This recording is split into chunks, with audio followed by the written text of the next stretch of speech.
Medio de la calidad, buenas tardes, buenas noches a todos los amigos de Latinoamérica. Bienvenidos a una nueva sesión de ICL y Medicina de Laboratorio o Medicina de Laboratorio e ICL. Hoy día estamos juntos para divulgar de alguna forma difundir este tema tan interesante que el doctor Luis Figueroa nos va a compartir sus conocimientos. Quiero invitarlo al doctor Figueroa que ingrese a la sala para poder comenzar. Yo quiero empezar invitándolo y presentándolo a la vez. El doctor Luis Figueroa Montes es médico patólogo clínico, casi no toca presentarlo, es muy conocido en Latinoamérica.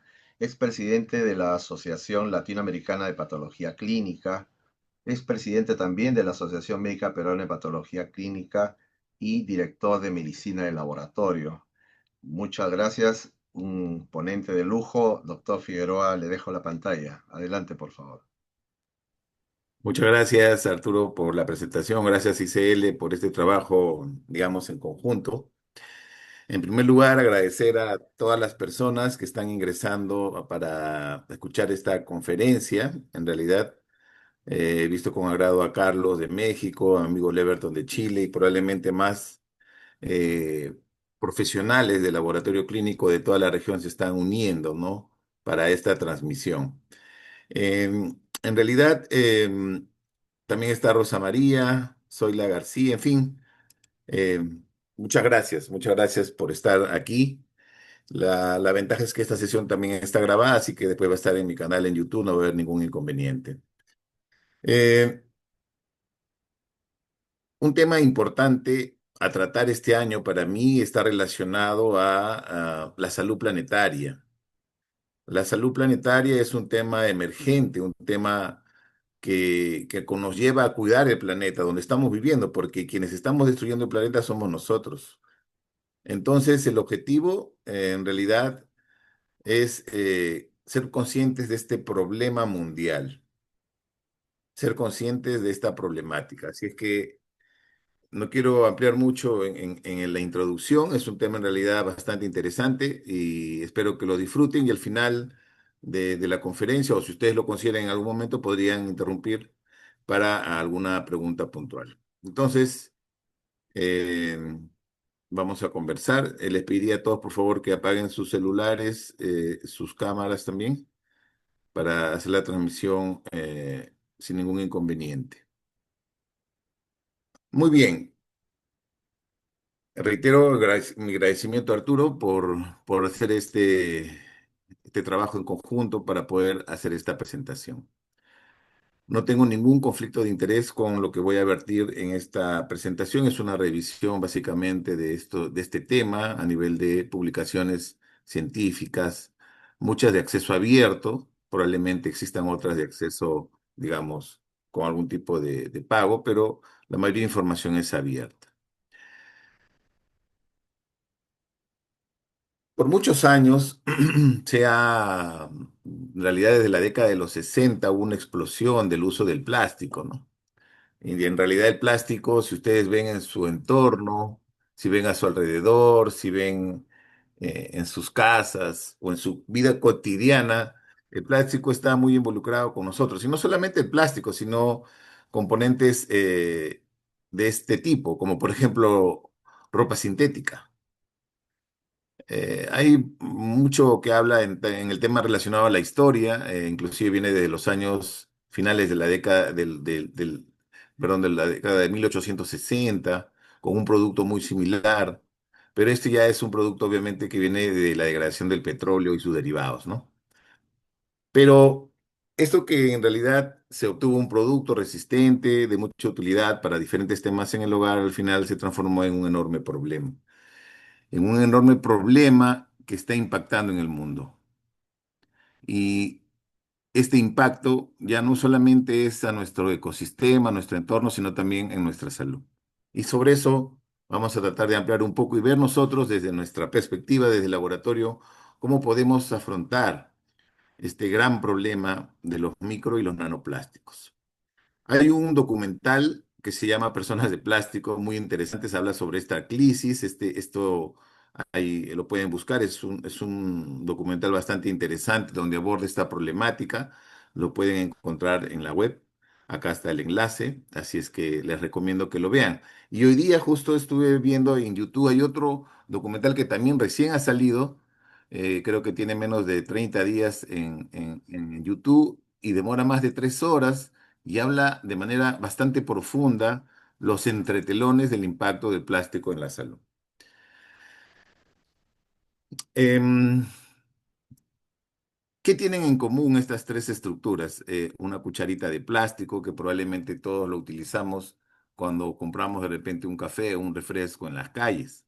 Una moneda pequeña, en este caso es una moneda peruana de 2 soles, pero puede ser una moneda similar de sus países. O un dado. ¿Qué tienen de común estas estructuras? Y lo que tienen en común es básicamente su peso, que son 7 gramos. Y hay estudios que han demostrado que probablemente este peso de 7 gramos lo tenemos en nuestro cerebro. Imagínense cuánto tendremos en el cuerpo humano. 0,48% del peso del tejido cerebral sería plástico. Claro que no lo tenemos de forma ni de cuchara, ni de moneda, ni de dado, pero está en todo el tejido cerebral. Esto ya se ha obtenido, obviamente, de estudios post-mortem. Entonces, ya se conoce que la presencia de estas estructuras, de estas partículas plásticas, están en todo tejido humano. Y esta publicación del año 2025 demuestra justo y hace un análisis de la bioacumulación, ¿no? de microplásticos en el cerebro y hace varios estudios, no solamente en el tejido cerebral, sino también en otros tejidos, ¿ya? Y inclusive en este estudio van más allá y tratan de comparar cerebros actuales con cerebros pasados. Esto obviamente en estudios cadavéricos. Inclusive acudieron a un instituto que tenía cerebros de pacientes con demencia y comenzaron a tratar de comprender un poco más sobre estos temas. Entonces, la pregunta que en realidad ya después vamos a ver que todo esto que les voy a mencionar es un artículo que se va a publicar pronto y nació de esta pregunta, ¿no? Yo dije, después de leer un poco de temas de salud planetaria y todos estos detalles, así como hoy en día tenemos una prueba de glucosa, así como hoy día tenemos una prueba de TSH, así como hoy día tenemos una prueba de troponina, ¿cuándo tendremos una prueba de laboratorio para determinar la concentración en sangre de micro y nanoplásticos? ¿Realmente será útil? ¿Llegará ese día en los instrumentos que tenemos? Y a raíz de esta pregunta es que desarrollo en realidad esta revisión. Esta revisión, vamos a dividir esta presentación en 4 partes, ¿no? La primera parte voy a hablar un poco de la contaminación ambiental. La segunda parte, el impacto que está ocasionando ya el consumo de micro y nanoplásticos en la salud humana. Después, cómo se está identificando el tema de los micro y nanoplásticos a nivel mundial o los laboratorios, qué métodos. Y por último, aterrizamos en la respuesta a la pregunta, ¿cuándo tendremos una prueba de laboratorio para poder medir la concentración de micro y nanoplásticos en los humanos en sangre? Ustedes pueden ver a su alrededor, dependiendo de dónde vivan. Si están en zonas urbanas, si están en zonas con industrias, van a ver en su entorno cómo está el aire contaminado. En definitiva, las grandes capitales tienen obviamente mayor contaminación. Eso es innegable. Y aunque no lo crean, hay un contaminante muy frecuente. Se dice que el 30 a 40% es el contaminante más importante del medio ambiente, después vamos a ver cuál es. Pero miren su entorno, miren dónde viven, miren cómo está su ambiente. Hay varios estudios que demuestran que en el mundo prácticamente más del 95% del aire ya está contaminado. Quizás en Islas Vírgenes o lugares muy remotos el aire sea puro. Entonces, esta contaminación de aire definitivamente tiene un impacto en la salud y genera un efecto negativo en diferentes órganos y sistemas, ¿no? Es un problema de salud mundial, ¿no? Y se aborda probablemente cuando se reúnan en las benditas COP o en otras reuniones los países que principalmente producen este problema, ¿no? Y la idea es ver cómo se pueden solucionar o qué medidas se pueden hacer para solucionar eso a nivel del entorno. Por ejemplo, hay un capítulo, una revista exclusivamente de Lancet que habla sobre el tema de salud planetaria y me gustó mucho un ejemplo, por ponerlos un ejemplo, ¿no? Vieron mucho que en un colegio de educación primaria los niños tenían un incremento importante de infecciones respiratorias y asma en la etapa, obviamente, de invierno. Y comenzaban a ver también que esa zona del colegio había mucha contaminación del aire y comenzaron a ver que probablemente era porque la mayoría de los papás dejaban a sus hijos en la puerta con sus autos. Y a nivel comunitario tomaron la decisión de que 5 cuadras a la redonda no iban a llegar autos al colegio. Increíblemente, al disminuir la contaminación cercana al colegio o a la escuela, los niños comenzaron a tener una disminución de enfermedades respiratorias. Entonces, miren, por ejemplo, cómo una medida puede tener un impacto importante en la salud. Cuando hablamos del aire, ustedes van a encontrar muchas publicaciones, hablan de lo que se denomina materia particulada o la PM. Estas materias particuladas o estas estructuras hablan de 2,5 o de 10. Ya dicen algunos que desde las PM10 o materias particuladas 10 son contaminantes, pero las materias particuladas 2,5 son mayores y estamos hablando de estructuras menores a 2,5 micrómetros. Mira, una arenita de la playa, ahora que estamos en verano, es 90 micras.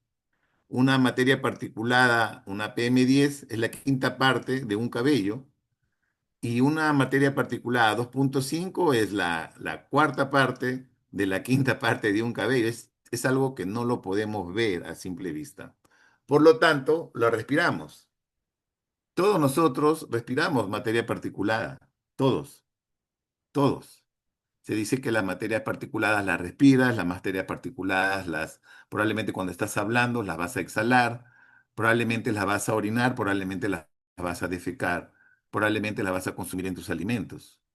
De ahí es que esté esta sustancia, esta materia particulada en todos. Pero ¿quién es el principal contribuyente también de la materia particulada? Vamos a ver después en qué fuentes.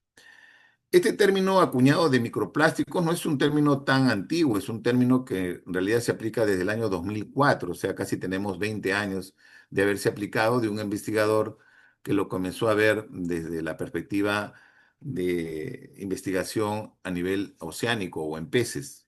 Él comenzó a ver que muchos de los peces que hacían estudios estaban contaminados con estructuras y comenzaban a ver que las arenas, por ejemplo, en el Reino Unido, tenían unas estructuras pequeñitas que no eran roca, no eran obviamente contenido mineral, y al final vieron que eran plástico. Hablaban de partículas pequeñas plásticas que él al final, este autor lo acuñó como microplástico. Entonces el microplástico o el nanoplástico, que vendría a ser más pequeño que un microplástico, existen pues por el desgaste del plástico, ¿no? En general el plástico, imagínense una botella de plástico que se va a deteriorar en muchísimos años, pero se va a deteriorar a llegar al punto de ser microplástico o nanoplástico, pequeñísimo. Millones y millones y millones de estructuras pequeñísimas de una botella, por ejemplo, que pueden contaminar el ambiente. Hablamos de microplástico primario cuando la industria compra, por ejemplo, plástico. Vamos a decir una empresa que produce agua, quiere poner una botella de una característica determinada, compra los pellets o el plástico primario. Y esto lo va a producir para generar su propio envase con alguna característica particular. Pero habrá el plástico secundario que viene la degradación de los plásticos primarios, ¿no? Y que es el principal problema hoy en el mundo. Entonces, tenemos un macroplástico que vendría a ser una botella. Tenemos mesoplástico, que ya son pequeñas estructuras que se van rompiendo probablemente de esta estructura. Vienen microplásticos, unas estructuras aún más pequeñas, y el objetivo quizás sea medir unos microplásticos con un tamaño pequeño o unos nanoplásticos con un tamaño mucho más pequeño. Y quiero que vayan entendiendo de que mientras más pequeño sea la estructura plástica, pues más difícil o más compleja va a ser su detección y cuantificación a nivel instrumental, a nivel de laboratorio. No vamos a hablar todavía de laboratorio clínico, hablemos de un laboratorio especializado que pueden tener plataformas para determinar estas estructuras. Entonces, los microplásticos pueden medir entre 5 desde menos de 5 milímetros a más de un micrómetro, pero una partícula plástica menor a un micrómetro entra en la categoría de nanoplásticos, ¿ya? Estos en realidad son los pequeñitos. Existen, en definitiva, diferentes, eh, digamos, eh, procesos que lo que van a permitir que estas estructuras se degraden, ¿no? En el tiempo, obviamente. Y eso es lo que lentamente se va a ir liberando en el mundo. Entonces, se conoce ya que es un problema mundial. Hay un enorme impacto a nivel de los nanoplásticos, especialmente, ¿no? Hay mucha evidencia.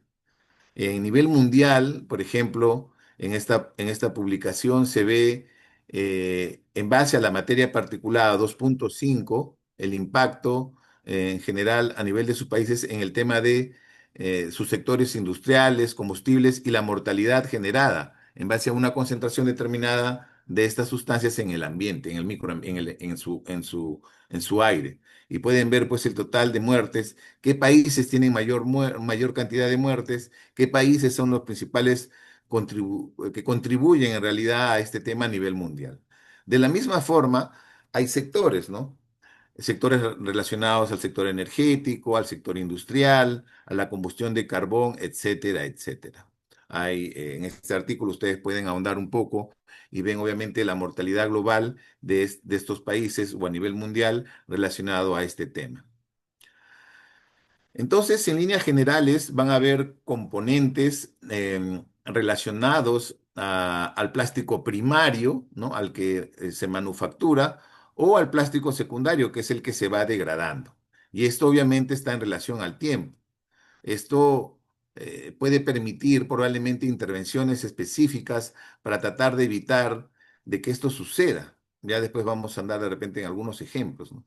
Hay ya en esta publicación habla pues del impacto del microplástico 20 años después, como le dije, de que se había acuñado. Y ya en la literatura lo ha demostrado de que es omnipresente.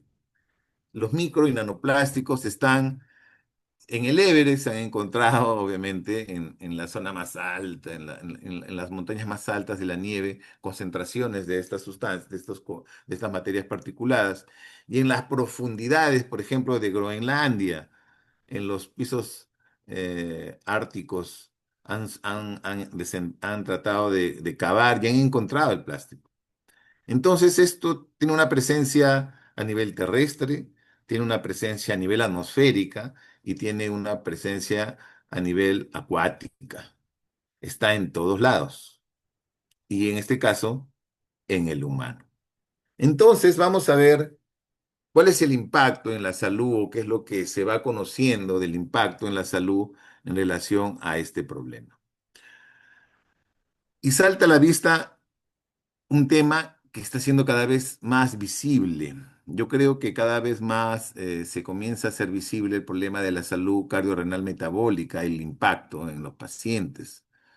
Hoy en día, probablemente, yo al menos este año voy a hablar en las oportunidades que tenga de asistir a eventos nacionales o internacionales sobre el tema de cómo el laboratorio puede sumarse para tratar de definir algunos aspectos relacionados a la obesidad, porque ya la obesidad ahora es catalogado como una enfermedad y no como un factor asociado.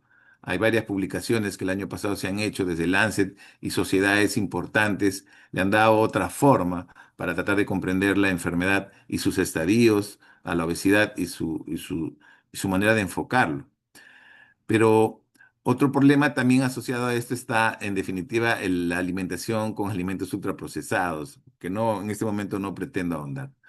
Pero hay muchos estudios que han prácticamente llegado a la conclusión que la presencia de micro y nanoplásticos en el cuerpo humano, para resumirlo, generan una inflamación que genera un estrés oxidativo que al final se traduce en las enfermedades que estamos viendo su incremento en estas últimas décadas de manera constante y que no se puede detener. Esta publicación, por ejemplo, es de Lancet Diabetes Endocrinology, y acá se ve cómo hay un impacto, dice, ¿no? Por la exposición del aire contaminado, ¿no?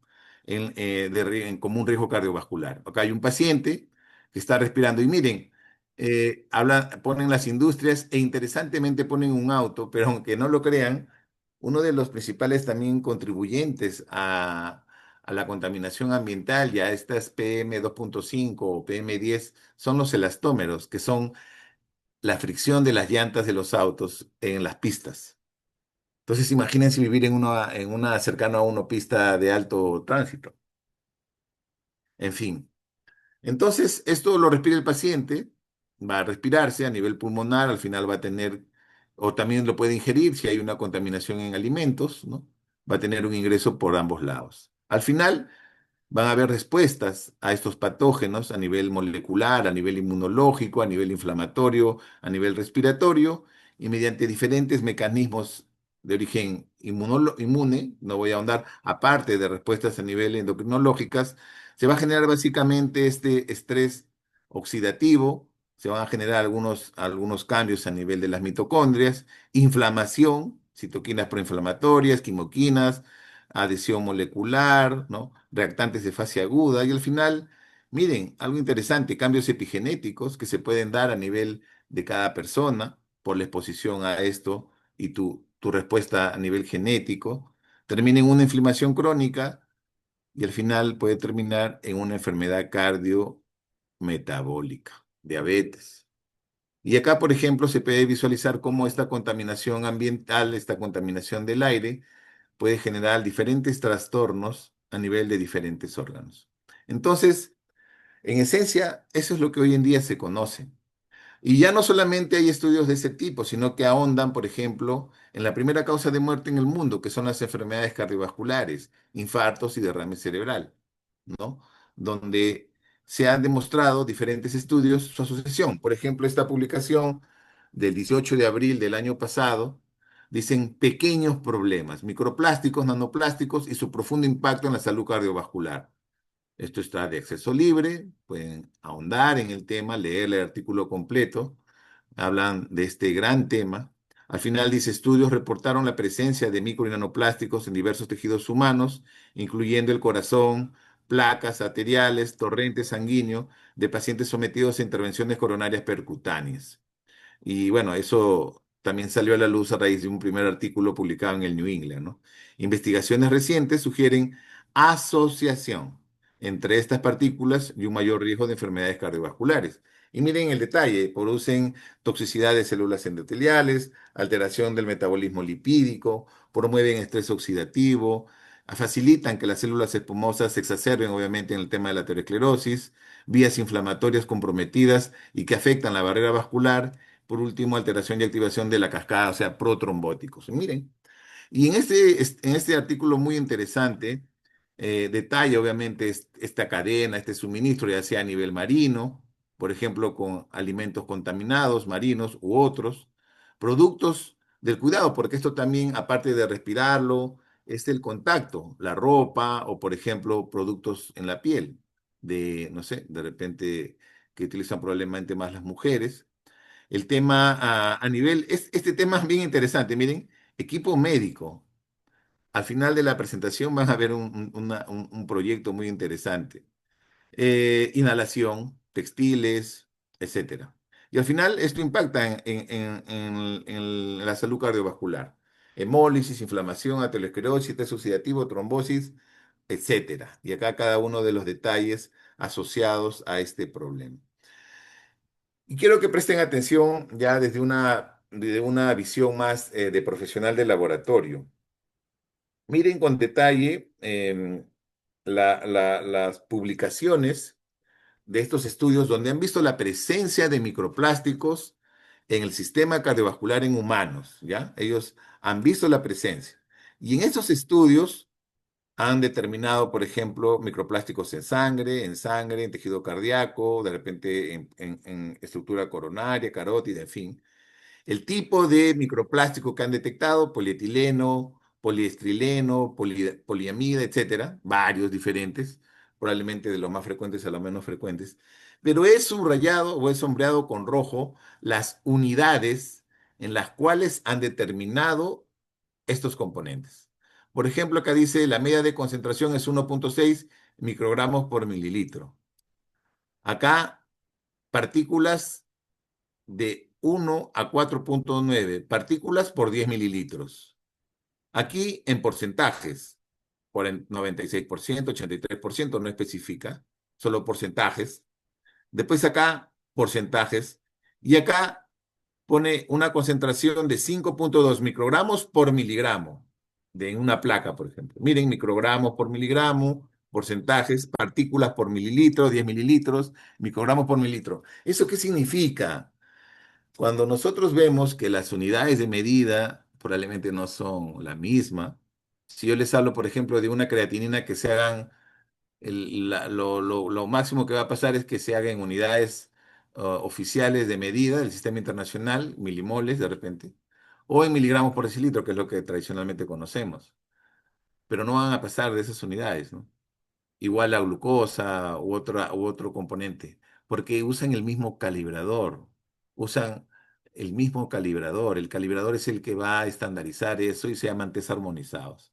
Pero cuando vemos diferentes unidades de medida o diferente forma como se reportan los resultados, ya estamos hablando de que hay inconvenientes y el inconveniente es que no hay armonización. Es decir, van a haber limitaciones de trazabilidad y conmutabilidad para determinar el resultado. Esto también que nos permite entender cuál es el umbral, es decir, a partir de cuándo es patológico, a partir de cuándo no es patológico. En este mismo artículo hablan el resumen de algunos estudios que han investigado el impacto de estas sustancias, ¿no?, en el sistema cardiovascular in vivo y in vitro en modelos animales. Esto ya no es en humanos, esto es en modelos animales, ¿ya? En murinos, en ratones, en otras, pero son varios, ¿ya? Y van a ver lo mismo, van a ver algunas diferencias en relación a la cantidad comedida. Quizás el artículo más revelador fue este que se publicó en el New England en el año 2024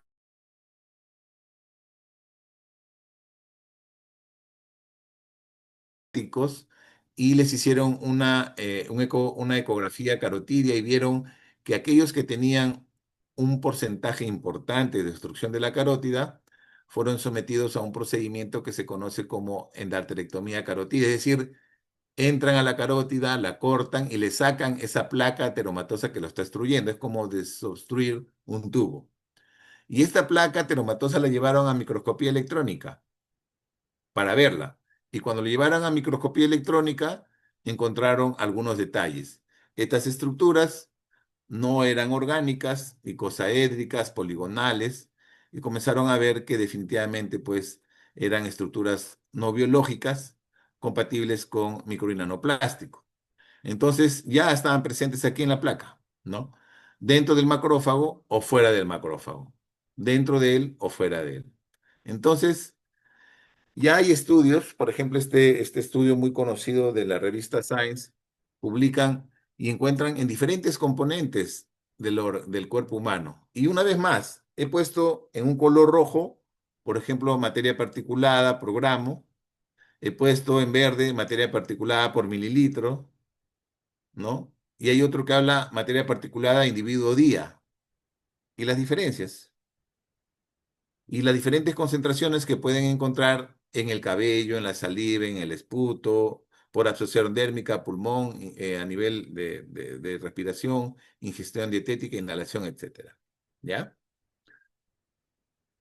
En este estudio, si ustedes ven, no pone el cerebro. Hasta este momento no existían de repente estudios, digamos, que revelen la presencia real de este componente en el cerebro. Pero este estudio, que también salió publicado el año pasado, ya demuestra la bioacumulación de microplásticos en cerebros de humanos fallecidos. Es un estudio bastante interesante, pueden leerlo, no solamente mide, sino también en otras partes del cuerpo, pero lo que llama la atención es la gran concentración que existe. Enfóquense en este cuadrito. Miren, en el año 2000 al año 2020, el incremento se vio de una manera interesante en los cerebros, obviamente, que tenían en el tiempo. Estos son cerebros normales. Todos los de acá son cerebros normales. Los rombos son diferentes establecimientos en los cuales hicieron el estudio. Obviamente pidieron cerebros en un centro que hacían estudios a nivel cerebral, obviamente con autorización de los pacientes para que hagan estudios posteriores con problemas de demencia. Y comenzaron a ver que en el tiempo, en el transcurso del tiempo, estos cerebros tenían mayores concentraciones de micro y nanoplásticos desde el 2000 al 2020. Pero lo más interesante era que en con los pacientes con demencia que hicieron estudios, las concentraciones eran muy elevadas, muy elevadas en comparación con los cerebros normales. Ellos al final concluyen en su investigación que esto no necesariamente puede deberse, o sea, se puede entender que hay una asociación. Sin embargo, puede estar asociado también a que los problemas de los pacientes con demencia tienen un menor control, digamos, en la barrera hematoencefálica y pudiera entenderse que esa es la causa por la cual los micronanoplásticos pasarían con mayor facilidad. Y ellos hablan, obviamente, que existe una tendencia del aumento de concentraciones en el tiempo, ¿no? La mayoría son polietileno y parece ser fragmentos o escamas nanoplásticas. Pero para tratar de responder de repente ese gran estudio, otro estudio hecho ya en ratones, inyectaron microplásticos a su sangre y después obviamente los sacrificaron y vieron la presencia de los micronanoplásticos en su cerebro, ¿no? Y ellos evidenciaron que se asociaba a trombosis, obstrucción celular y algunas anomalías neuroconductuales en estos ratoncitos, cuando lo hicieron in vivo, por decirlo, y después lo sacrificaron para demostrar, ¿no? Ellos demostraron, por ejemplo, que estas materias particuladas eran fagocitados y provocan obstrucción de capilares en la corteza cerebral, ¿no? Esto produce trombos, disminución obviamente del flujo sanguíneo y anomalías neurológicas en los ratones. Acá ellos evidencian que atraviesan la barrera hematoencefálica y produce estos eventos neurotóxicos. Muy bien, entonces a nivel del cuerpo humano se está demostrando una asociación importante entre la presencia de estas sustancias y el daño que se está generando. Otro estudio trató de ver si es que los artículos en contacto con alimentos como fuente de micro y nanoplásticos, ellos tratan de evaluar si es que los alimentos que están en contacto con plásticos tienen obviamente el riesgo de tener al final los plásticos dentro del alimento, ¿no? Al final hacen una serie de revisión de estudios, al final se quedan con 103 estudios y de estos 103 estudios evidencian que de todos estos productos alimenticios, ya sea en líquidos o alimentos, el 96% tenía micro y nanoplásticos. La mayoría de ellos eran solo microplásticos. Habían más pequeños nanoplásticos, algunos mesoplásticos, incluidos mesoplásticos, o sea, más grandes. Este estudio demuestra que en condiciones de uso previsto, previsibles, los plásticos en los artículos en contacto con alimentos pueden liberar nanopartículas en los alimentos. Esto me llevó a una reflexión muy interesante. No sé si les pasa cuando ustedes van de repente a un, a un centro comercial que vende alimentos, estos bien conocidos que existen en nuestros países, te quieren cobrar por la bolsa, bajo el concepto de que la bolsa, pues, como es plástico, va a contaminar. Pero te aseguro que esa botellita es de plástico, esa verdurita está envuelto con parafilm, tu leche está en un paquete que tiene de repente componente plástico, etcétera, etcétera. Probablemente el 90% de las cosas que llevas son con plástico, pero sin embargo la bolsita de plástico no te quieren vender. Es un poco contradictorio, pero es lo que pasa en la realidad. En este estudio, también hay otros estudios, perdón, que documentan, entendiéndose que hay una gran contaminación a nivel del mar, los frutos marinos, por decirlo así, pues tienen un componente importante de microplásticos, ¿no? Entonces, hay que entender esto también presente. Y un reciente estudio, esto ha sido publicado este año, un artículo muy interesante, detalla la corona de nanopartículas plásticas. Dice, esta revisión reciente informa la presencia de pequeñas partículas de plástico en el colon y las heces humanas. En promedio, ellos detectaron 28 microplásticos por gramo en los humanos que evaluaron. Estos datos de muestras son post-mortem o durante procedimientos quirúrgicos. Y miren, describen que los nanoplásticos tienen algunas estructuras, componentes lipídicos, componentes proteicos, otros componentes biomoleculares, ¿no? Esta es la superficie de un nanoplástico y sus componentes van a darle algunas características. Es decir, ya los nanoplásticos no están solos. Imagínense un nanoplástico estado en el medio ambiente, pues no sé, unos años. ¿Qué características tendrán cuando entran a nuestro cuerpo? O un monoplástico que tiene menos tiempo. O un plástico que ha estado en el mar por mucho tiempo. Y acá les voy dando otro detalle. Se asume que los plásticos como tal, o los microplásticos, no hacen daño como componente físico. Es decir, no es la estructura física que ocasiona daño, sino los componentes químicos que tienen para darles características. Por ejemplo, ustedes se darán cuenta que algunas botellas de agua mineral rápidamente las puedes doblar, estrujar y botar a la basura. Otras son más resistentes. La resistencia. Color. Habrán algunas que no tienen color, son transparentes, otras tienen un color un poquito azulito, y ya tienen color. Degradación, rápidamente se degradan o no se degradan, son biodegradables o no. Son resistentes a altas temperaturas, se queman rápido o no se queman rápido, etcétera, etcétera. Esas características que tienen los plásticos con aditivos químicos son los que lo hacen obviamente dañino. Y aquí se ve, por ejemplo, cómo a nivel de la luz intestinal, estas nanopartículas pueden ingresar y dan algunos mecanismos de endocitosis a nivel de las uniones intracelulares o algunas células semen. En fin, es un artículo muy interesante donde se enfoca la posibilidad de también asociar medicamentos con nanopartículas, etcétera. Muy bien.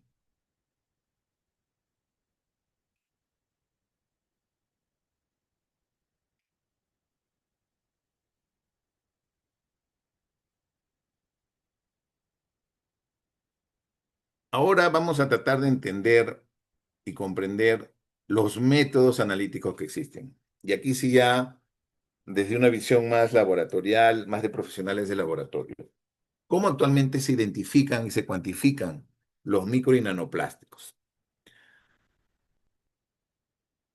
Diversos laboratorios analíticos en el mundo utilizan diferentes protocolos de muestreo y procedimientos de preparación de muestras para recolectar microplásticos. Ojo que hasta aquí, la mayoría de estos son de investigaciones que se hacen desde la parte marina, es decir, investigadores que tratan de ver el daño o el impacto en los océanos o en las aguas dulces de la contaminación de micronanoplásticos, por lo tanto ahondan un poco en los peces y ver cómo está impactando esto a nivel de estas especies.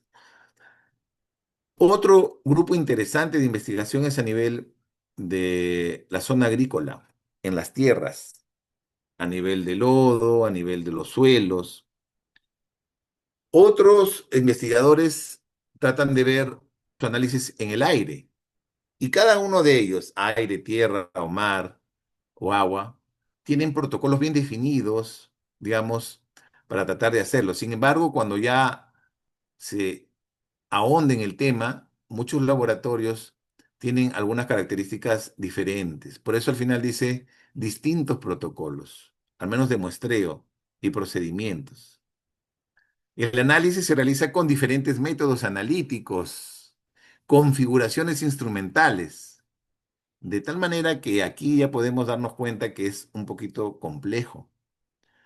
Entonces, una idea central y parte de las conclusiones de esta presentación es entender que existe una necesidad urgente de armonizar. Ojo, de armonizar la metodología, procedimientos de lo que existe y de lo que hace tiempo están investigando en salud no humana.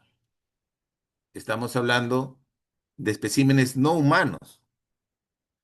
Entonces, imaginémonos lo difícil que ya debe ser si quisiéramos hacerlo en un laboratorio clínico.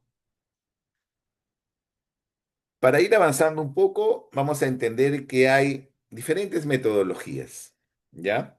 Todas ellas pueden ser de menor complejidad, vamos a decirlo, a mayor complejidad, ¿no?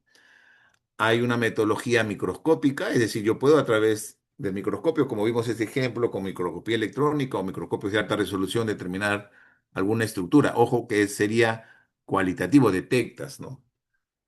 Difícil que puedas identificar, pero sí detectar, decir que existen, pero no decir cuál es.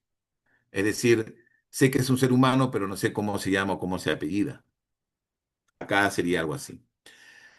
De ahí entramos a métodos ya un poco más complejos, métodos espectroscópicos, que evalúan espectros termoanalíticos o vibracionales, o espectrométricos de masa, asociados a cromatografía líquida de alta resolución para la separación de los componentes.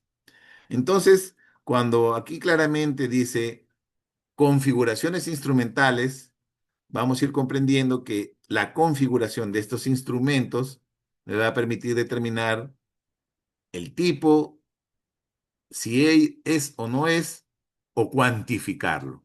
¿M? Para que vayamos entendiendo lo difícil que ya puede resultar.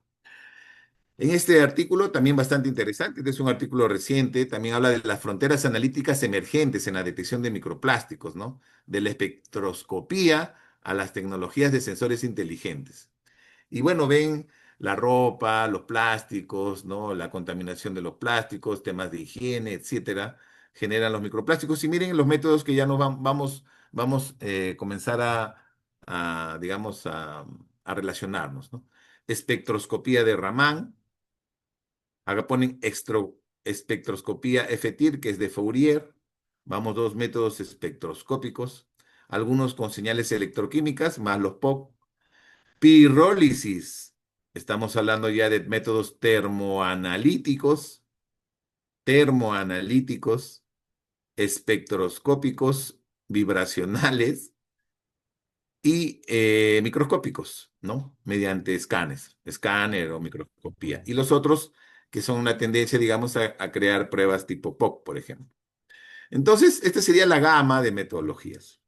Por fortuna, como parte del objetivo de la ciencia también es la armonización, la estandarización, existen actualmente una ISO. Acá, por ejemplo, de manera rápida, los diferentes métodos que pueden existir para determinar microplásticos: microscopía, Fourier, imágenes, Raman, pirrólisis, despolimización, etcétera, etcétera, etcétera. Son un sinnúmero. Pero, como les decía, existe una ISO, la ISO 24187.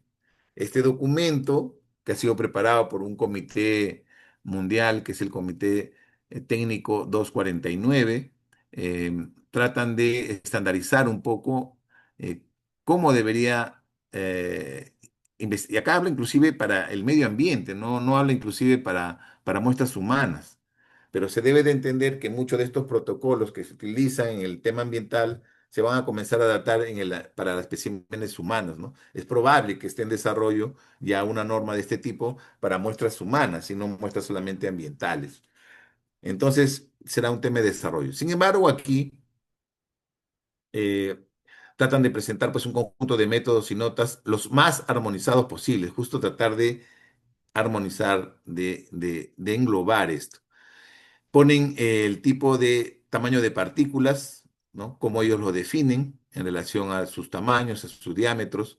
Lo divide en microplásticos, no habla de nanoplásticos, pero habla de estructuras muy pequeñas. Aquí estarían los nanoplásticos. Y obviamente el proceso por los cuales uno podría obtener las muestras, o sea, esos protocolos, justo por ejemplo, de lodo, sedimento, agua, en fin, de máquinas, las partículas. Y al final, ¿cómo lo medirimos? Y al final él define claramente algunas técnicas, diferentes métodos, ¿no? Que utilizan para medir y que están disponibles para el análisis de microplásticos. Y aquí destaca básicamente los métodos espectroscópicos. Vamos a entender un poco de eso, ¿no? Eh, y pone acá el de Fourier, este es el FTIR, ¿no? Espectroscopía infrarroja transformada de Fourier, esa sería la traducción. Otros que utilizan alguna variación de Fourier, otra variación de Fourier, un método espectroscópico distinto con infrarrojo, con una cascada, dice. Y ven por acá Raman. Entonces, esta norma no habla, por ejemplo, de métodos termoanalíticos, que son otro tipo de muestras. Ahorita vamos a tratar de entenderlo. Pero básicamente se enfoca en ellos.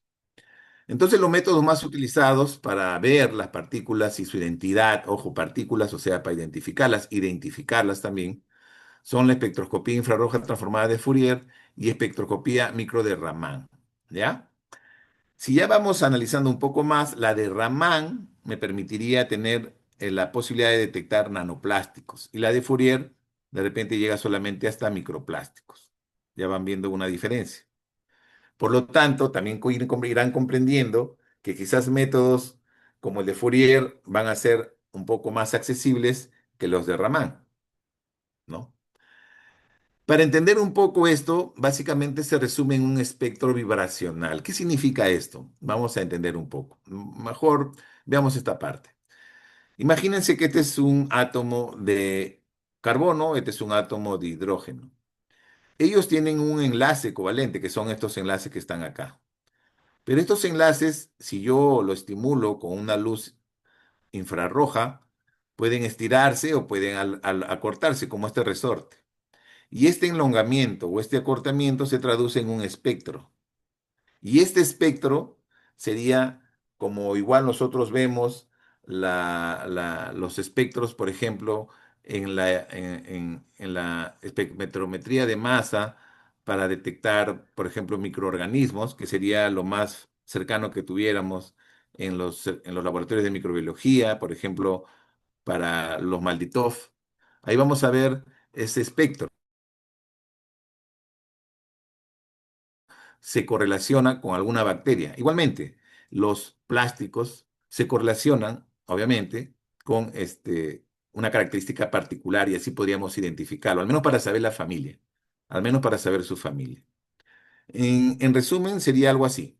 Viene el láser, acá está la estructura, digamos, de este componente, va a entrar directamente al enlace que une el carbono con el hidrógeno. Estos resortes se estira o se acorta y me da un rango de lectura, un espectro, y yo pudiera inferir, porque la metodología o su software o su biblioteca me va a decir, esta huella vibracional, este espectro vibracional es compatible con, por decirlo así.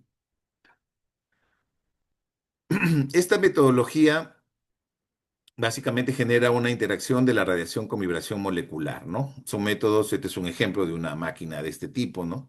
Al final aquí uno genera la estimulación, esta estimulación va a generar una lectura y esa lectura se va a leer. Esta huella vibracional es la que nos va a permitir rectificar qué es.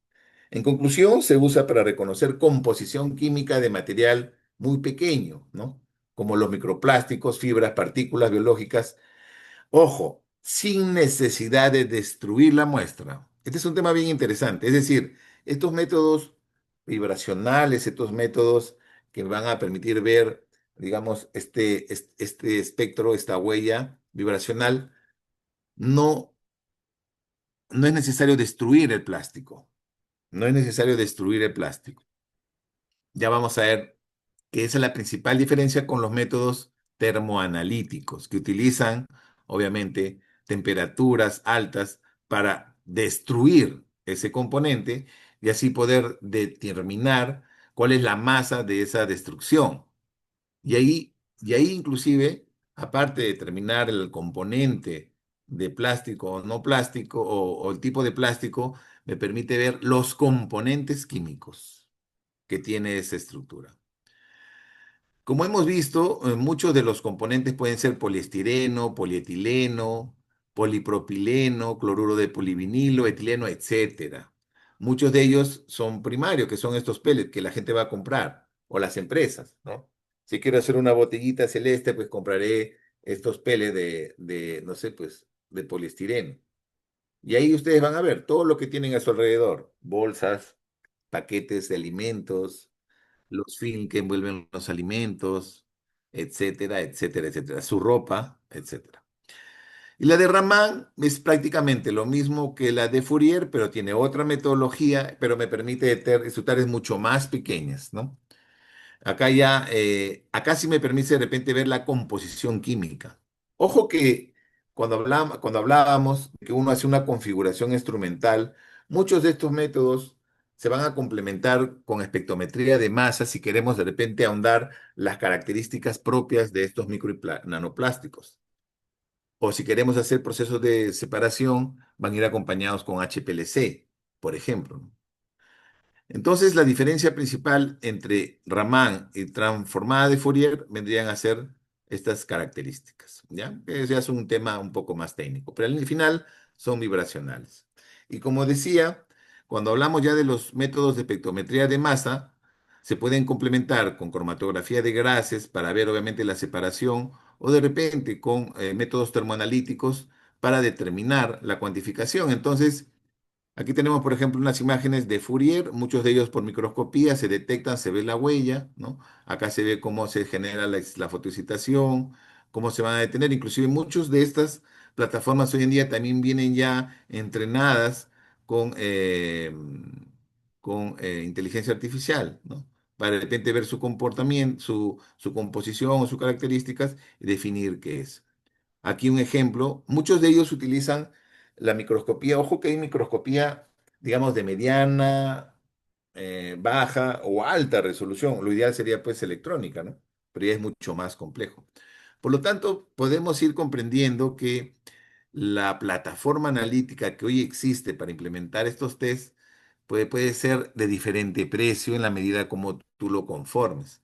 Es ahí que la mayoría de estas plataformas existen en el ámbito de investigación, básicamente para ver temas marinos o de agricultura o de contaminación ambiental. Esto todavía no ha llegado a los laboratorios clínicos. Quizás la espectrometría de masa sí, que se utilizan para diferentes temas, salud ocupacional, metales o de repente tamizajes ampliados neonatales, etcétera, ¿no? O enfermedades metabólicas o lo que fuera. Entonces, una diferencia de la espectroscopía vibracional, como Fourier o Raman, son los métodos termoanalíticos que sí tenemos que descomponer térmicamente la muestra y analizarlo. A diferencia que acá solamente le ponemos un láser y vemos su comportamiento. Y bueno, al costo obviamente acá sería alto, acá el costo sería moderado o alto, depende de la configuración. Requerimiento, por ejemplo, para estos métodos, laboratorios especializados con gas portador, vacío, columnas, acá microscopios espectroscópicos, cámaras, en fin. Depende de lo que queramos buscar. Entonces, si queremos entrar a nanoplásticos o lo más pequeñito, pues va a ser plataformas mucho más complejas. Ahora, todo esto que les he mencionado hace de entender que la medición de los micro y nanoplásticos es complejo. Imagínense nada más los laboratorios clínicos. ¿Qué utilizamos para tomar la muestra? Una aguja al vacío. ¿A dónde va? A un tubito. ¿De qué es el tubo de plástico? Vamos a pipetear. ¿De qué es la puntera de plástico? Vamos a ponerlo de repente en el equipo. ¿De qué es la cubeta? De plástico. Miren, ¿ah? ¿Qué agua estamos usando? ¿Esas aguas tienen microplásticos? El tema es bien complejo. Por eso es que inclusive ellos, cuando tratan de hacer protocolos, es muy difícil. El rango de medida de las sustancias, la composición química que se puede medir, las características de las formas, los aditivos, que es lo que yo le mencionaba, antioxidantes estabilizadores, retardantes de llama, pigmentos, productos de intemperismo, es decir, en el medio ambiente, ¿qué hace para conservarse? Contaminantes orgánicos, antibióticos, metales pesados, temas relacionados a su envejecimiento, carga superficial, hidrofobicidad, etcétera, etcétera. Es bastante complejo. Acá podemos ver ya de una manera más general las muestras que podemos usar, biológicas, que podían existir sedimentos, los métodos de separación, por ejemplo, cómo pudiéramos hacer, ¿no? La digestión, filtración y los análisis, ¿no? Visual, ya sean métodos de vibracionales o de espectrometría de masa, en fin, los que pudiéramos utilizar para determinar eh, las características. Entonces, como ya podemos ver, es bastante complejo, solamente verlo de lo que hoy en día utilizan, ¿no? Los instrumentos que utilizan para tratar de determinar las características, por ejemplo, métodos termoanalíticos, ¿no? Cómo purificamos la muestra, cómo obtenemos la muestra, la purificamos, hacemos la extracción para devenir el proceso, dependiendo de dónde venga, sedimentos, suelos o lodos, por ejemplo, cómo se obtiene la muestra, imagínense del aire, cómo se obtiene del mar, cómo es el proceso, el protocolo, y de ahí el laboratorio.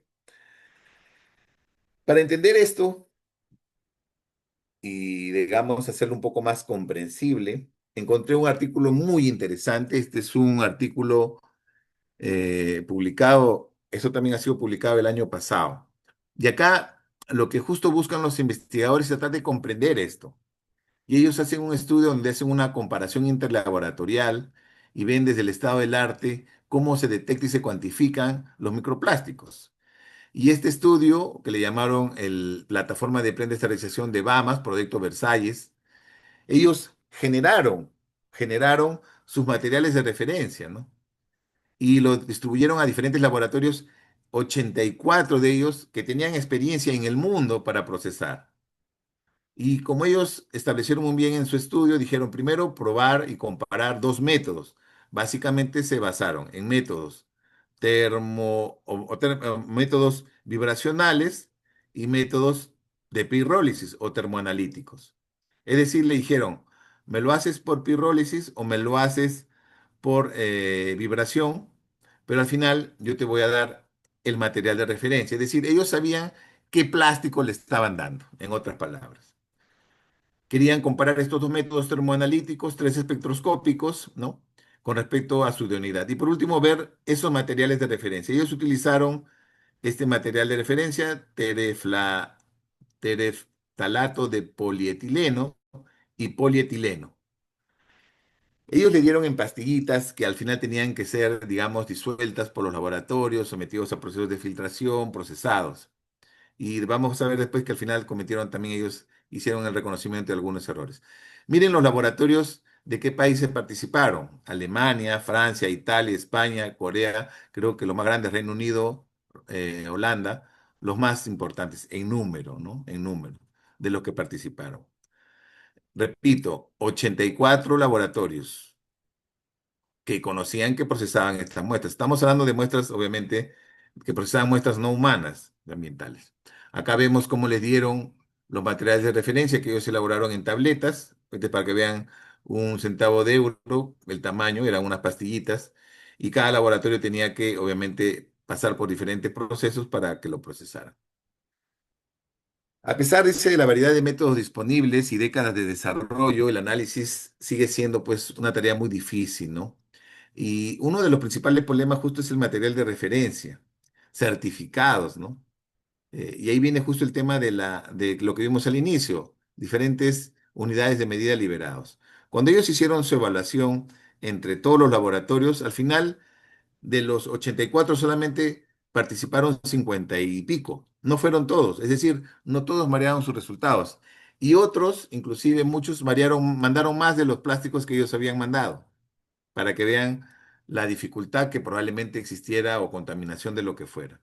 Al final vieron los métodos termoanalíticos y los métodos espectroscópicos, evaluaron obviamente el comportamiento, el sesgo que existía entre ambos métodos cuando los compararan, sea por masa, pirrólisis o el de Raman o el de Fourier, y comenzaron a ver obviamente la comparación. Dice, la reproducibilidad en experimentos termoanalíticos varió de 62 a 117% para un tipo de material de referencia y de 45 a 62 para el otro.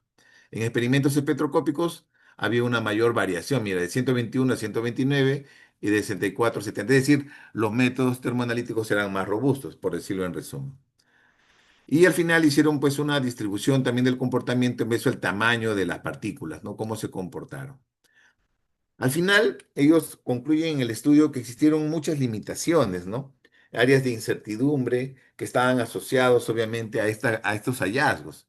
El tema de la homogeneidad de la muestra, el tema relacionado a las tabletitas que ellos dieron como materiales de referencia, a la preparación de la muestra y los procesos de filtración, los métodos de sensibilidad que estaban configurados en sus instrumentos, la calibración de instrumentos. Miren, la librería de sus espectros que utilizaban, es decir, su software. Hay software diferentes, probablemente en base a la industria que los produzca. La repetitividad de las medidas, la incertidumbre de las medidas propias del propio instrumento, características de la instrumentación, el arrastre, el background que podría existir, efectos del operador, es decir, cuánto conoce el operador de este tema. Tenemos operadores profesionales capacitados para procesar este tipo. ¿Cómo se comenzaron a extrapolar los resultados y temas asociados al software? Es decir, miren la cantidad de limitaciones que encontraron ellos. Ellos, inclusive en este estudio, llegan a una conclusión y dicen de que quizás en 10 años, quizás en 10 años podamos tener mejores resultados en base a la armonización de materiales de referencia, instrumentación y otros. Ojo, para ese tipo de plataformas. Hoy en día también ya están existiendo, como dije, plataformas que ya utilizan pues inteligencia artificial, ¿no? En fin. Pero lo que también hay tendencia hoy en día, y probablemente van a haber muchos que se van a ver, inclusive algunos ya en internet, son metodologías POC basados en respuesta fotoelectroquímica. Pero a diferencia de lo que detectan estas plataformas que hemos visto, cuantitativas, cualitativas en laboratorios, ellos que detectan el micro y nanoplástico, acá no detectan el micro y nanoplástico, sino los contaminantes asociados a los microplásticos. En este caso, por ejemplo, talato de dibutilo o benzopireno, contaminantes importantes relacionados a la composición, digamos, y que se pueden detectar mediante estos métodos. Pero al final, ¿estaremos teniendo resultados en humanos cuándo? ¿No? Hoy en día existe una gran necesidad urgente de protocolos estandarizados, materiales de referencia certificados y validados para garantizar la armonización de lo que existe. Entonces la pregunta es, ¿cuándo podremos nosotros en los laboratorios cuantificar esto? ¿Será útil? ¿Será necesario? Sabiendo que es omnipresente y que está en todo el cuerpo humano, ¿valdrá la pena hacerlo? Entonces, yo me planteo esta pregunta, esta es una postura estrictamente personal, esto pues, en base a lo que, en base a los antecedentes regulatorios de la producción de diagnósticos in vitro, he podido llegar a inferir, ¿no? Sabemos obviamente el impacto y probablemente determinarlo va a ser importante en los humanos. Hoy en día tenemos plataformas, pues, que son costosas, complejas y que están muy lejos de implementarse en la rutina, ¿no? Pero algún día tendremos esto. Algún día podremos tener, así como detectamos la glucosa TSH, una prueba de este tipo. En base a las regulaciones que existen y en base al incremento de la base de la ciencia, y cada vez los humanos nos sorprendemos de cómo vamos avanzando, yo planteo que es probable que entre 9 y 11 años, coherente con históricos también de otros biomarcadores, podamos tener quizás uno de estos test en nuestras plataformas, especialmente de inmunología, yo creo, más que de bioquímica. Procesos de investigación analítica, procesos de validación de prototipos, tiempos para los ensayos y la comercialización masiva. Tal vez, quizás, en el 2035 podríamos tener un lanzamiento y de repente adopción, ¿no?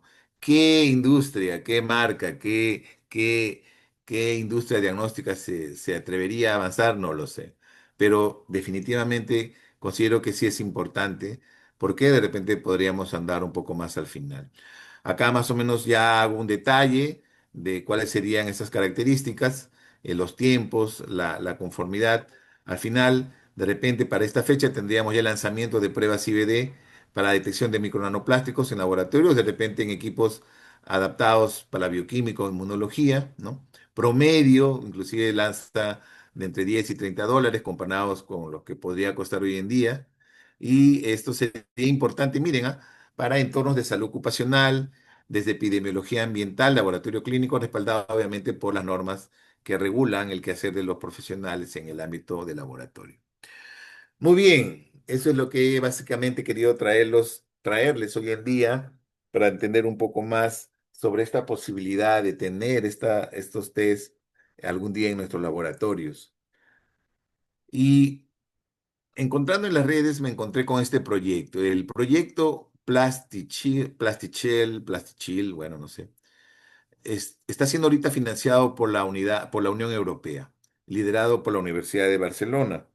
Hay varios que están integrando y tienen básicamente como objetivo lo siguiente: proporcionar a los legisladores datos, metodologías, modelos experimentales y criterios, ¿no?, para la evaluación de riesgos y la toma de decisiones, tratando de subsanar las lagunas que existen en este momento y comprender mejor la compleja interacción entre los mecanismos de los micro y nanoplásticos y las vías de resultados adversos en humanos. Es decir, ya existen proyectos que están en esto. No es, eh, no es irracional creer que algún día podríamos tener una prueba de este tipo. Ellos parten de diferentes aspectos: los stakeholders, industria, academia, ciudadanos, eh, obviamente los creadores de políticas y regulación. Ya podríamos tener lo que nos interesa, ¿no? ¿Cuáles serían esos niveles que podrían poner en riesgo la salud humana?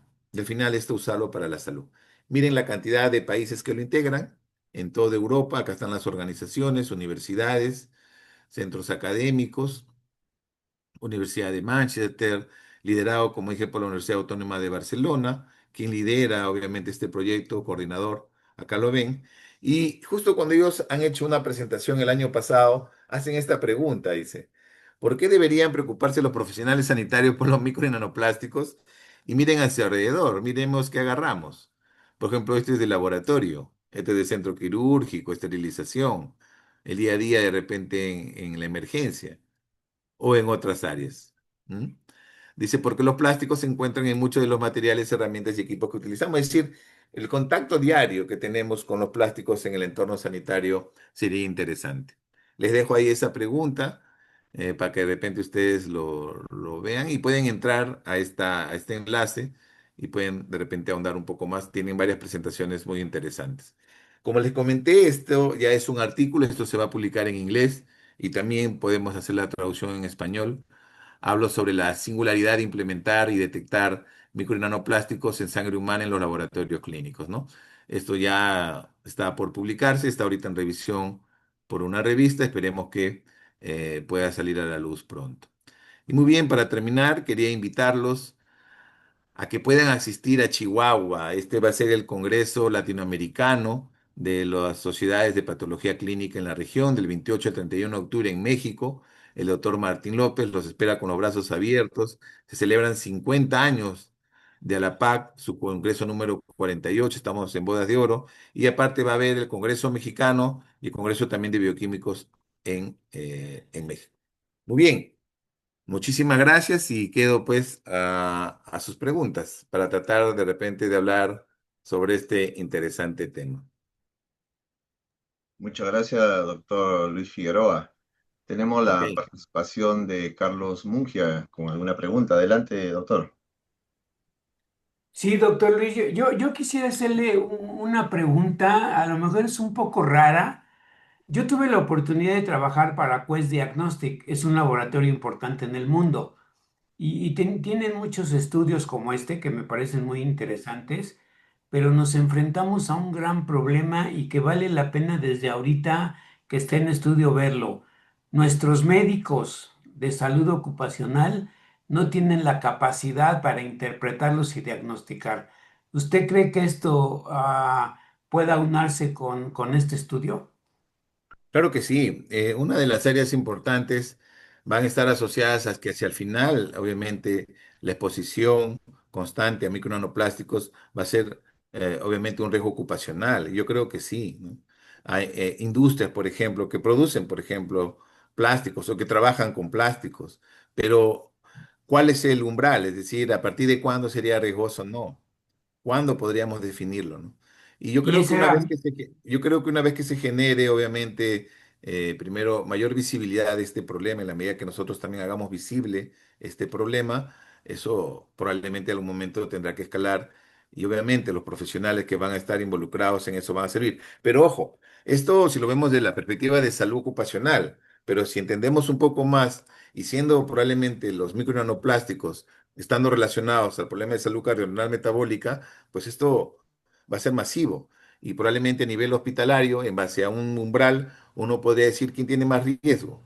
Ya no solamente de ver que eres prediabético, o te puede dar un infarto, o te puede dar un derrame, o te puede dar una enfermedad renal, sino tener una concentración alta de esto podría ser también un riesgo. Y ojo que hoy en día ya está existiendo tratamientos tentativos para este problema. Hay tratamientos ya tentativos que están en desarrollo, que probablemente van a entrar en ensayos clínicos para ya utilizarlos a nivel mundial, ¿no? Gracias, Carlito, por Gracias, preguntar. doctor. Gracias. Leverton, está atento. Hola, Leverton. ¿Cómo está, doctor? Un gusto saludarlo, verlo y Igualmente, igualmente. muchas gracias por la puesta al día de un tema tan interesante. Quisiera reflexionar y consultar más que una situación que me llamó mientras lo escuchaba poderosamente la atención con este tema, pero tiene que ver con la actualidad del laboratorio clínico hoy en día. ¿Estarán estos microplásticos interfiriendo en nuestro análisis de química analítica, de inmunoquímica, donde precisamente tenemos que utilizar una serie de reacciones químicas, inmunoquímicas, para lo que ya conocemos? No voy a entrar a detallar, pero ¿qué riesgo en este momento estamos enfrentando? Me quedo con una preocupación de ahora en la actualidad, con esta tremenda información con la cual nos ha actualizado, pero en el día a día de hoy, febrero 2026, ya que pudiese acarrearnos a lo mejor más de un problema que no lo estamos evidenciando. No sé cuál sería su reflexión al respecto. Es probable, es probable. Yo creo que las interferencias que conocemos en laboratorio, que muchas veces la hemos, especialmente en el área de inmunología, acuñado los autoanticuerpos u otro tipo de interferencias, podrían estar relacionadas de repente a estas estructuras en la medida que están incrementándose en el mundo año tras año, ¿no? Pero ahí viene la limitación, pues ¿cómo determinarlo, no? Mm. ¿Cómo saberlo? Mira todos los desafíos analíticos que existen. Imagínate, es un tema para evaluarlo, para entenderlo, pero es una posibilidad. Es una posibilidad, yo no lo negaría, ¿no? Especialmente en aquellos casos que no podemos saber cuál es la interferencia, ¿no? Pudiera ser, por supuesto. Y yo dudo que ningún dispositivo in vitro de los que puedan existir actualmente comercializa digamos, en el mercado tengan algún tipo de opinión al respecto dentro de sus insertos. No, Dudo, lo dudo. no, Interesante tu sí, análisis sí. y tu consulta, ¿no? Pero sí, yo creo que si no lo descarto, mi estimado Leberto. Altagracia, te escuchamos.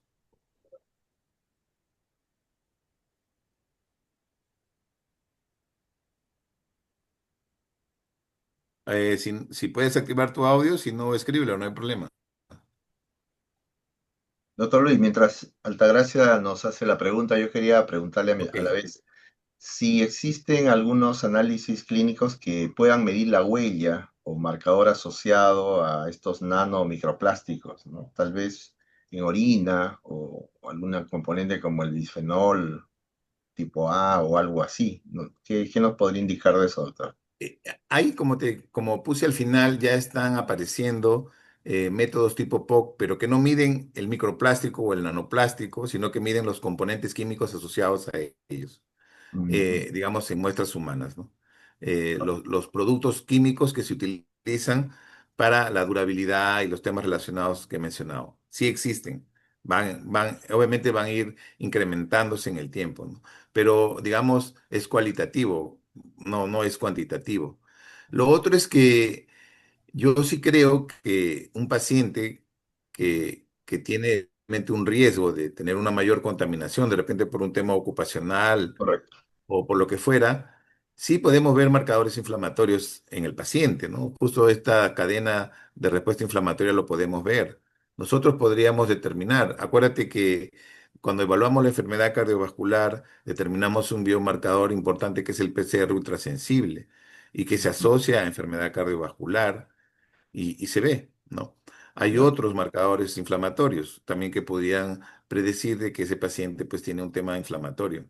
Mm. Existen muchos biomarcadores que se están usando hoy en día en lo que se denomina esta corriente del biohacking o de la cultura de la longevidad, donde utilizan biomarcadores de evaluación genética, ¿no?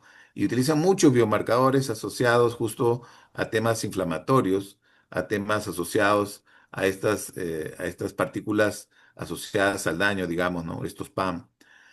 Pero en realidad, desde el laboratorio, algo muy básico que podríamos usar sería una interleuquina 6, de repente un PCR ultrasensible y Ya. entender un poco el riesgo cardiovascular, por ejemplo, del paciente, ¿no?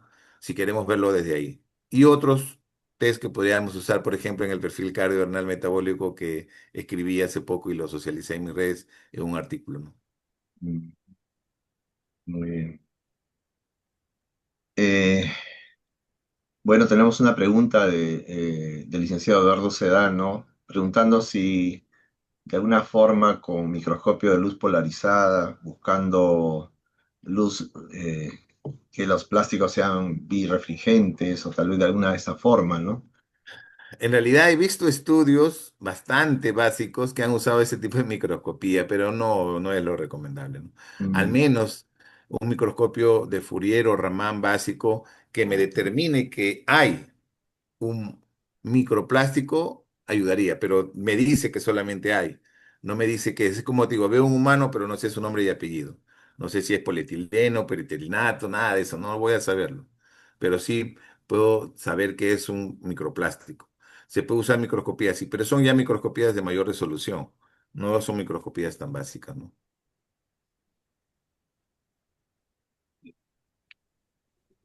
Muy bien, no hay más preguntas. Yo tendría varias, pero no sé si estoy abusando Haz de tu tiempo. pregunta, estimado Arturo. Bueno, alguna inferencia es que si nos dan una bolsa que se biodegrada con facilidad y con esa llevamos nuestros alimentos, eventualmente esa es la peor bolsa desde el punto de vista clínico, ¿no? ¿No? Sí, lógico, lógico. Lo más razonable es justo, hay varias corrientes que tratan ya de hacer visible este problema y el principal tema que ponen en agenda es que a nivel de nuestra casa usemos menos plástico, usemos más vidrio, por ejemplo, ¿no? Tratemos Ujú. de consumir menos plástico, eso puede ayudar. De Correcto. repente llevar bolsas de tela, ¿no? Ayudaría, claro, que sea una tela de algodón, no tela de también sintética, porque también la ropa sintética obviamente puede absorberse, ¿no? Usar productos que no tengan estos componentes que puedan ser absorbidos. Miren, hoy en día hay muchos investigadores que asocian, ya nos, acá solamente estamos hablando de esta parte de, digamos, de micro y nanoplásticos como parte de contaminantes ambientales, pero también hay que entender que son los componentes químicos que hacen mucho daño y que hoy en día le llaman disruptores endocrinos. Mm. Hoy en día se conoce mucho que todos estos componentes denominados así, disruptores endocrinos, yo les recomiendo que lean o escuchen al doctor Nicolás Olea, él es español. Él, búsquenlo. Tiene muchas investigaciones, ella es radiólogo, un científico muy reconocido con muchas publicaciones, y él habla justo de todo este tema. Por ejemplo, habla del efecto combinado. Dice, ¿no? Una mujer se pinta su ceja, usa un delineador de ceja, el producto dice que según su fábrica, tiene el límite que no produce daño al ser humano, pero tiene un producto pero que no supera el límite de peligro. Se pinta el labio. Igualito, el producto dice, está en el límite de que te pueda producir daño, no hay problema. Te produce de repente, se pone un rubor en el rostro, en sus mejillas. También te dice que tiene un límite que no te hace daño. Y así, un delineador, un rímel o lo que fuera. Al final, todos están en el límite de no hacerte daño, pero si los combinas, sí te hacen Mm. daño, pues. Claro. De la misma forma, habla del efecto cóctel. Compras tu tomate orgánico, ¿no? Que en teoría está libre de insecticidas, tendrá pues una pequeña cantidad. También en límites que no te hace daño. Compras tu lechuga, compras tu brócoli, compras tu espárrago, todos al límite. Pero cuando te haces tu ensalada, probablemente ya tienes un efecto cóctel brutal. Se está viendo un daño importante, el incremento de cáncer, el incremento por ejemplo, los productos que se utilizan, desodorantes, el famoso skincare que hoy en día se promueve mucho, especialmente en el sexo femenino, y bueno, también en hombres algunos lo usarán. Entonces, todos estos productos, estas sustancias químicas, se conocen que lo produce la industria y que son dañinas. También Nicolás Soloa produce algo bien interesante. Todos los productos de degradación de los hidrocarburos, por ejemplo, las llantas. ¿Dónde terminan las llantas? Que son, como dije también, principales contaminantes del ambiente por los elastómeros. Las Mm, llantas las muelen, las hacen bolitas. ¿Y dónde terminan las bolitas? En canchitas de fútbol de gras sintético, wow, que al mediodía, con 45 grados, imagínate la cantidad de productos contaminantes que están respirando. Y eso se claro. normaliza. Sí, Él pues. habla justo que en España, por ejemplo, o en Europa, que tiene una regulación un poco más estricta, son cerca de 12.000 a 15.000 productos químicos que están contaminando al ser humano y que hoy en día ya van cerca por 18 que están siendo restringidos. Creo que falta muchísimo. Sí. Y él justo me dice, cuando tuve la suerte de conocerle el año pasado en Almería, en el Congreso de una sociedad de la SANAC, y él me decía, no es responsabilidad de nosotros, los investigadores, estar viendo que esto produce daño. Es responsabilidad de la industria demostrar que sus productos no hacen daño. Y ellos deben demostrar que no son dañinos. Ojo, que esto se ha demostrado en sangre de cordón umbilical, en la placenta, etcétera, etcétera. Mm, Síganlo a Nicolás Olea y entiendan un poco más de todo esto, ¿no? Y va a depender mucho al final de tu genética. Por eso es que la sí, epigenética va a claro. generar obviamente un cambio en ti y te pone en riesgo de que puedas tener más enfermedades. Hoy en día, por ejemplo, se sabe que el consumo de alimentos ultraprocesados, hiperpalatables, clasificación 4 de NOVA, está incrementando el cáncer colorectal en adultos jóvenes en los Estados Unidos, por ejemplo. Hay un incremento importante. Jóvenes de 35 a 45 años con cáncer colorectal asociado a toda la transformación que existe en su microbioma por el incremento de estos alimentos ultraprocesados. En fin, hay mucho por hablar. Sería un tema interesante de repente ahondar en eso en una próxima presentación. Respecto a este tema que están tratando y de los plásticos en los alimentos, yo creo que los laboratorios clínicos somos uno de los grandes eh, eh, consumidores y eliminadores de plástico al medio ambiente. Yo entré al laboratorio clínico a desempeñarme algunos años atrás cuando todo era de vidrio. ¿Tendremos que volver al vidrio? O porque aquí hay responsabilidades compartidas, ya la industria diagnóstica ya evolucionó hacia todo lo que es plástico, las probetas, matraces, los tubos de muestra, las placas Petri, ya en esos años todo era de vidrio y nosotros reciclábamos y trabajábamos con este tipo de material. Yo creo que ahí también, pero no solamente el laboratorio clínico, yo diría que en su mayoría el sector salud eh, tiene esta gran carga y esta tremenda responsabilidad que yo lo veo medio difícil como una vuelta atrás. Yo diría casi imposible. Eh, no sé qué piensan ustedes como profesionales del laboratorio. No tenemos algún representante de la industria diagnóstica acá, ya, pero es como medio complicado, ¿no? Definitivamente. Yo creo que la tendencia de Green Lab es una tendencia importante de hacer, digamos, los laboratorios más ecosostenibles, ecoamigables, verdes, pues se necesita. Claro que sí, claro que sí. Y en la medida que hagamos más visible esto, vamos a entenderlo. Y obviamente la industria diagnóstica tiene que comprenderlo, obviamente, porque al final, en la medida que los profesionales del laboratorio también exijamos eso, va a ser así.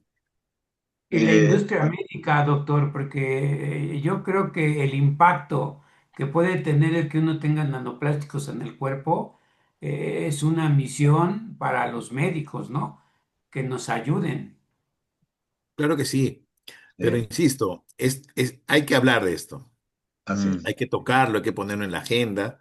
hay que incluirlo de repente en los debates, en las mesas redondas, hay que hacerlo visible y es la única forma de repente que se puedan escalar hacia, digamos, entornos menos dañinos, enfocados en una salud planetaria adecuada. Fabiola, ¿quiere hacer alguna pregunta? Sí, adelante, Fabiola Rivera. Hola, saludos desde México. Hola, Muchas, Fabiola. ay, no sé si me casa, ¿verdad? Sí. Muchas Sí, sí, gracias, sí. doctor, por su plática. Estuvo súper interesante. Mi Gracias. comentario va, hace poco leí un artículo sobre el One Health, que es una sola salud, en donde hacen una interacción entre los animales, los humanos y el medio ambiente. Y hablan, usted que está hablando ahorita de salud planetaria, habla acerca de cómo se afecta, si se afecta una parte, se afectan las otras dos. Porque, por ejemplo, los microplásticos en los animales de consumo, pues los consumimos. Ya no solamente son los vegetales, sino también los animales de consumo pudiesen estar ingiriendo microplásticos y hay diversos estudios. Sí, tal cual. Es correcto. Entonces, una de las situaciones que se presenta aquí es que no es solamente las técnicas analíticas. Los estudios que se han hecho sobre microplásticos en laboratorio con ratones, en ese artículo mencionaban y se me hizo muy interesante, es que las concentraciones a las cuales se hacen los experimentos son dosis como que pues, probablemente no estamos expuestos porque aún no tenemos la tecnología para detectar exactamente la cantidad. Es correcto. En realidad, la visión de One Health es algo que ya se habla hace muchos años y que Ujú, la idea es aplicarlo, ¿no? Porque al final convivimos. Hay un lema que dice un, un océano, un planeta, una ujú, salud. Y es eso. sí, En realidad no hay más que hacer. Y nosotros somos los que estamos destruyendo al planeta. El impacto, desgraciadamente. los animales no destruyen al planeta, nosotros estamos destruyendo al planeta. Y hay varias tendencias que hacia dónde probablemente van. Ahorita ya vienen inclusive hasta guerritas para tratar de tener tal o cual zona del mundo, porque quiero tener áreas ecológicas que me sirvan, etcétera. En fin, el tema es complejo. Ujú, Pero en la medida que, yo me acuerdo, el doctor Jorge Sánchez en Aguascalientes, en el congreso que hicieron, justo fue una visión de One Health, ¿no? De una sola salud. Y sí, estoy de acuerdo, el tema de lo que pasa en tu entorno, ya sea la salud animal, en el medio ambiente, en el ambiente natural, impacta obviamente en la salud humana. Este tema de las enfermedades emergentes, enfermedades reemergentes, son parte de eso, ¿no? Y ujú. tenemos que tratar de ir más allá y ver la forma de hacer visible este problema, porque hay cosas que se pueden hacer. Y nosotros como profesionales de laboratorio tenemos que estar en esas mesas de discusión donde de repente desde nuestra experiencia podemos sumar con otras ideas. Gracias, Fabiola. Sí, Sandro. Carlos.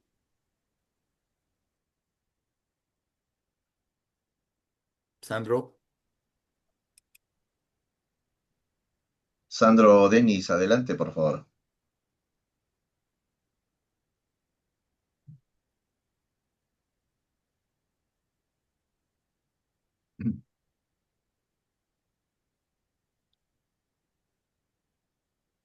Claudia, Clau- Patricia. Exacto.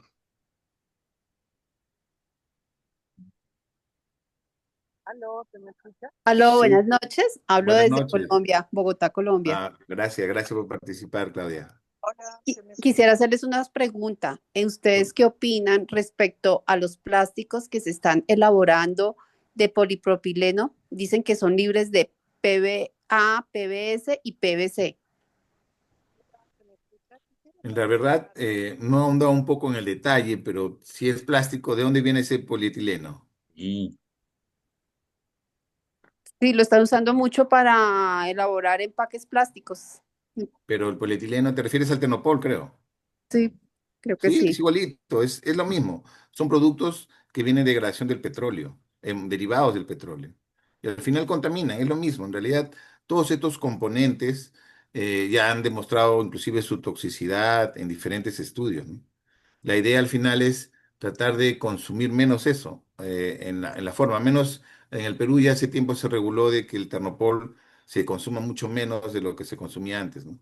Y probablemente, por ejemplo, hay países que están yendo un poco más en el tema regulatorio. Por ejemplo, hay países de Asia que han tomado algunas leyes donde han obligado a que la industria que produzca un plástico, por ejemplo, industrias que producen agua mineral, están obligados a que reciclen el 50% de sus plásticos que se venden. Es decir, la misma industria que vende sus productos en base de plástico está obligada a reciclarlo. Y obviamente el reciclaje con el objetivo de que puedan seguir reciclando sus productos, digamos, sus plásticos primarios en productos en envases secundarios y que puedan ser útiles, pero no un reciclaje de lo que ya se encuentra contaminado en el mar. Por ejemplo, los plásticos que se encuentran en los océanos ya no sirven para reciclaje, porque ya han pasado por fenómenos de calentamiento, con el sol, con la sal, es decir, se pueden hacer mucho más tóxicos. Entonces también la segregación en tu casa, ¿no? La idea es que tú evidencies que cada vez segregas menos productos que vienen de plástico, po, y consumas más productos que no provengan de plástico. ¿En qué tienes tus envases, tus alimentos, el arroz, el azúcar o lo que usen en tu país? ¿En qué está? ¿En qué frascos? ¿No? Es el tema. Yo creo que ahí de repente uno podría ayudar, pero también acá es un tema de políticas públicas, ¿no? De entrar a tomar decisiones mucho más de gobierno que impacten y que parte de los que utilizan un plástico primario para crear un plástico secundario sean responsables de eso. Y tendrías obviamente que entrar a pelear, así como se ha peleado por muchos años, para que le pongan los avisos a los alimentos ultraprocesados, que se ha luchado con todos estos grandes lobbies mundiales, ¿no? Que probablemente financian campañas políticas, eh, se decidan en los congresos o a nivel del legislativo, ¿no? Proyectos que impacten definitivamente a favor del colectivo, de la comunidad, de los pacientes. Muchas gracias. Ah, ok. Eduardo, Hola, muy buenas noches. buenas noches. Perdonen tuve que salir un rato y hice dos preguntas, creo. Si los plásticos son birrefringentes o en todo caso se podría utilizar microscopía de polarización para poderlos observar en el macrófago. Como antes, creo que le contesté esa pregunta ya a Arturito, la hizo. En realidad, los estudios microscópicos que ponen a nivel de la ISO, por ejemplo, son de alta resolución, de mediana resolución y métodos que pueden detectar cualitativamente la presencia de plásticos, ya sea de Raman o de Fourier, los más utilizados, que son solo vibracionales. Es decir, tienen un láser, no necesariamente que se visualicen. Y lo otro, microscopía electrónica, ¿no? Que es mucho más complejo. Pero hay estudios que se han hecho, yo he leído estudios que se han hecho en universidades que han utilizado esa manera muy básica, digamos, ¿no? Pero en realidad, digamos, la rigurosidad académica es baja. Bueno, la pregunta más que todo la hice porque trabajo en un laboratorio de anatomía patológica, ¿no? Y por lo tanto, tengo un microscopio, bueno, no tengo un microscopio de polarización, sino los Polaroids para poder obtener luz polarizada. Y de ahí la curiosidad, ¿no? Ya Ujú. que se habló de que se acumulan en macrófagos, pero parece que la cantidad es tan pequeña que no puede visualizarse con un microscopio de polarización. O, Es no, o en probable. pocas palabras, Ahora, o no son birrefringentes. lo otro es que No. podrías llamar a tu proveedor de la microscopía que te ha vendido, porque ojo que a veces los microscopios son subutilizados. Hay microscopios que son de mucha utilidad y que su resolución es mucho más amplia solamente con adicionarle algunos componentes. Mm. Lo que podrías hacer es llamar a tu proveedor del microscopio y decirle si de repente ese microscopio pudiera determinarte materias particuladas y qué tamaño mínimo podría ser detectado. Probablemente podría llegar a un tipo de microplástico, tal vez, no lo sé. Pero tendría que consultarle en todo caso a tu proveedor del microscopio para que te dé Muchas, algunas características, ¿no? muchas gracias. Muchas gracias. Ok. Muy bien, Arturo, estás con el micro apagado. Perdón, perdón. Bien. Había una última pregunta Ok. de Janet.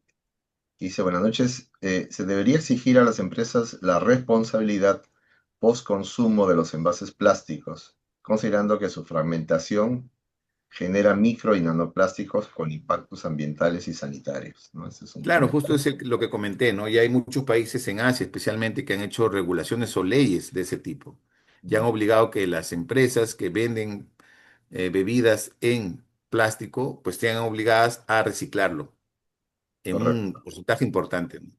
Pero claro, eso tiene que nacer desde el Estado, ¿no? Y regular los obligados, ¿no? Obligarles a que se hace. Bueno, Correcto. doctor Luis, creo que hemos cumplido la misión de visibilizar este tema en la comunidad científica. Amplias, eh, tenemos muchos seguidores de parte tanto de medicina en laboratorio como de ICL. Y bueno, esto ha sido un alcance que hemos hecho. Muchas gracias por su ponencia, como siempre, brillante. Y estoy seguro que las preguntas van a continuar, así que están los canales de internet abiertos para todas las redes sociales. Y bueno, agradecerle nuevamente su ponencia, doctor, su ánimo de difundir estos temas interesantes y de interés mundial. Y bueno, agradecerles a nuestros seguidores, sobre todo los de México, de Chile, de Colombia, de varios países que nos están acompañando y comprometernos a continuar esta difusión. Bueno, Así doctor, es, así es. muchas gracias por Muchísimas, todo. Su palabra de despedida. así es. Muchísimas gracias en realidad. Yo creo que en la medida que nosotros divulguemos el conocimiento, hagamos visible temas de este tipo, va a ayudar mucho y cómo nos integremos o cómo contribuyamos a que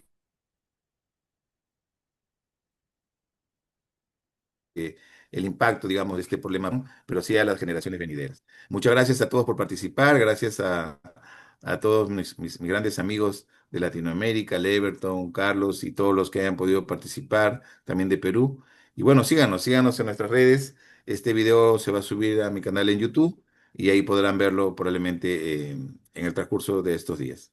Muchas gracias también a Arturo y Cele por ese trabajo de manera colaborativa. Esperemos seguir sumando en el conocimiento de nuestra especialidad. Muchas gracias. Gracias a usted y gracias a todos. Nos Muchas vemos. gracias a ambos, muy interesante. Buenas noches. Gracias, Leverton. Buenas Buenas noches. noches, Buenas gracias. noches. No, buenas Chao, noches, Carlitos. Arturo, doctor. Muy buenas noches. Buenas Gracias Gracias. a noches. todos. Gracias a Buenas ustedes. noches.